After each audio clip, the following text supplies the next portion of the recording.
Built in 1987. This is a Nissan Pulsar NX. I just tanked it up and I was measuring it at 37.5 miles to the gallon. Not bad. That's not what I'm here to talk about. Yes? Hello, it's me again. And it's the Sunday after Thanksgiving, the very end of November in the middle of Michigan in the rural backwoods, and I'm here to scavenge for food. Let's see what we've got down here. Just dug these up.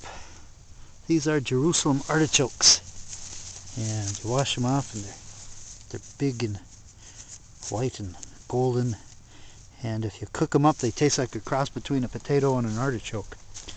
They're actually a member of the sunflower family, and for a lot of people it makes them fart.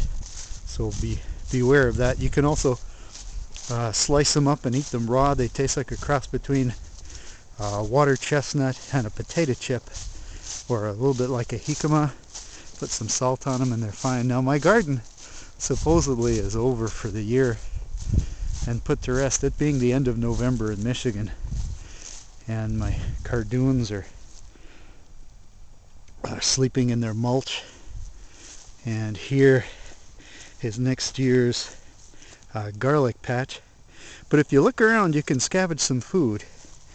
Here we find there is indeed some parsley to be had. Here and there, a leaf of a turnip. You can scavenge enough for a salad or for cooking. This is salad burnet, still green. There's still sage. It's nice if you put it in with melted butter to have with sweet potatoes or squash. There's still some thyme for cooking. Occasional sorrel leaf. This goes nice in a salad, and sometimes it's nice to just eat like this.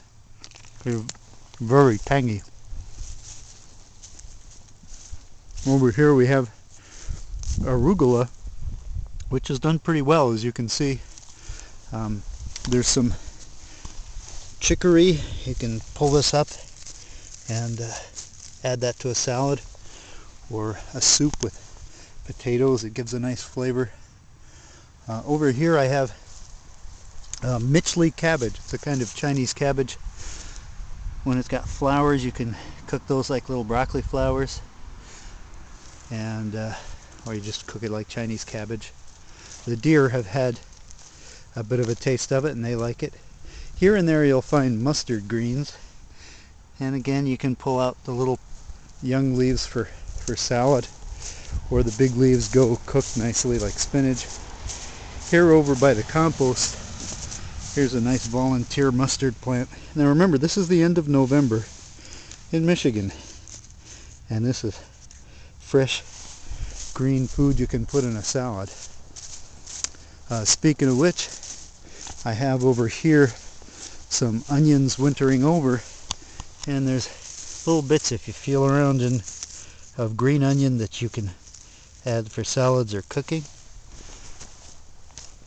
Over here, the results of casting seed pods of mustard all over the ground. Again, little mustard plants you can have for salad or cooking. There's plenty of green in this garden, even though, as I say, it's the end of November in Michigan.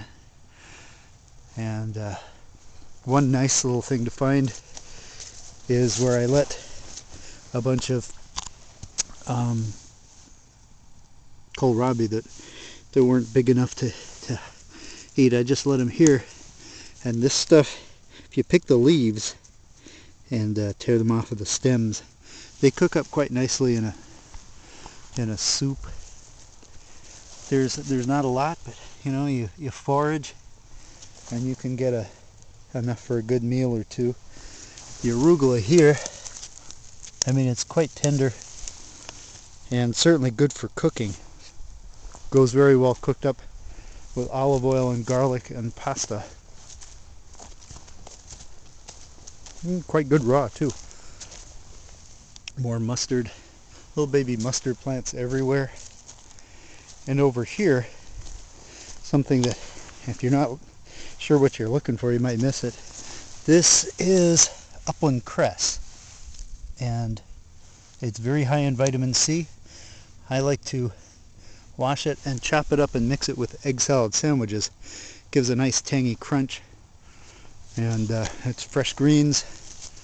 And as if by miracle, in the end of November in Michigan, still pulling out fresh food from the garden. And in about 4 months, we'll start pulling out more as spring comes out. Typically my first harvest in spring is in the first or second week of April. And we'll see you again then. And take care. Have a nice winter.